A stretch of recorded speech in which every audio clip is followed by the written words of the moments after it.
Why is everything so expensive? Look at this piece of paper. It's a receipt from 2010. Back then, $5 could get you a whole pizza and a soda. Today, $5 barely gets you the pizza crust and a napkin.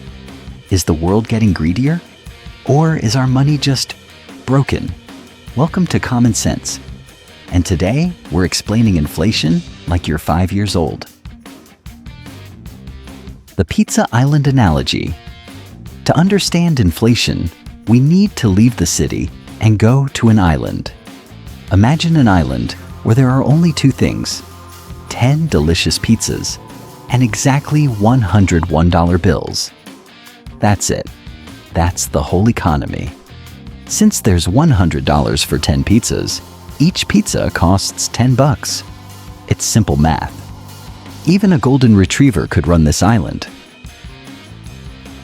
But then, one night, a helicopter flies over the island and drops another $100 from the sky. Everyone wakes up, finds the money and shouts, "We're rich!" They all run to the pizza shop with their extra cash. But wait, the pizza guy still only has 10 pizzas. The price explosion. The pizza guy isn't stupid. He sees everyone has twice as much money, but he doesn't have more flour or pepperoni. So he says, "If you want a pizza, it's now $20. Boom, that's inflation. You have more money in your pocket, but you can't buy more stuff. Your money just went from a heavyweight champion to a tiny, weak noodle. The why. Why not just stop? Now you might be thinking, "Hey, Mr. Smarty Pants, why doesn't the government just stop printing money?" Well, it's like a bicycle. If you stop pedaling, printing/spending, the bike falls over. If the economy stops moving, businesses close and people lose their jobs. The government tries to print just enough so the bike keeps moving, but not so much that we end up paying $1 million for a banana. How to fight back.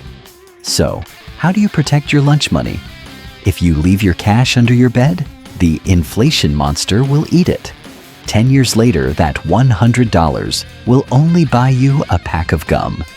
To win, you have to put your money into things that grow, like stocks, gold, or learning a new skill. Basically, don't just save your money. Make it work out at the gym so it stays strong.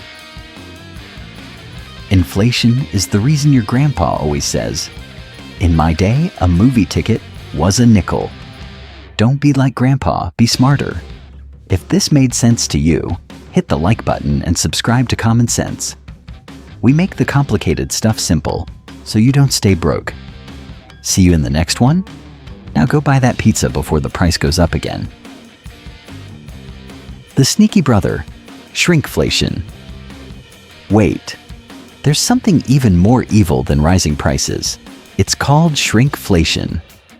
Have you ever opened a bag of chips and realized it's 90% air and 10% potato?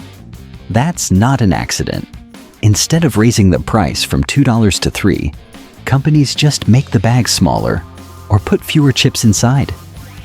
They think we won't notice.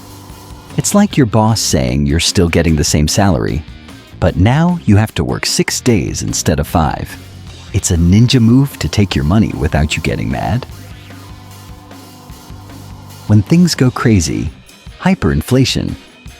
You think a $20 pizza is bad? Let me tell you about hyperinflation. In 1920s, Germany, prices were rising so fast that people were paid twice a day. Why? Because if you waited until the evening to buy bread, the price would already be higher. People literally carried their cash in wheelbarrows just to buy a loaf of bread. In Zimbabwe, they actually printed a $100 trillion note. You could be a trillionaire and still not afford a Snickers bar. This happens when the money printing machine goes prrrr without any control. It's like trying to put out a fire with gasoline. The good inflation. Believe it or not, economists actually want a little bit of inflation, usually around 2%. Why? Because if prices stay exactly the same or go down, that's deflation. You might say, I won't buy that iPhone today. I'll wait until next year when it's cheaper. If everyone waits, nobody buys anything. If nobody buys, shops close.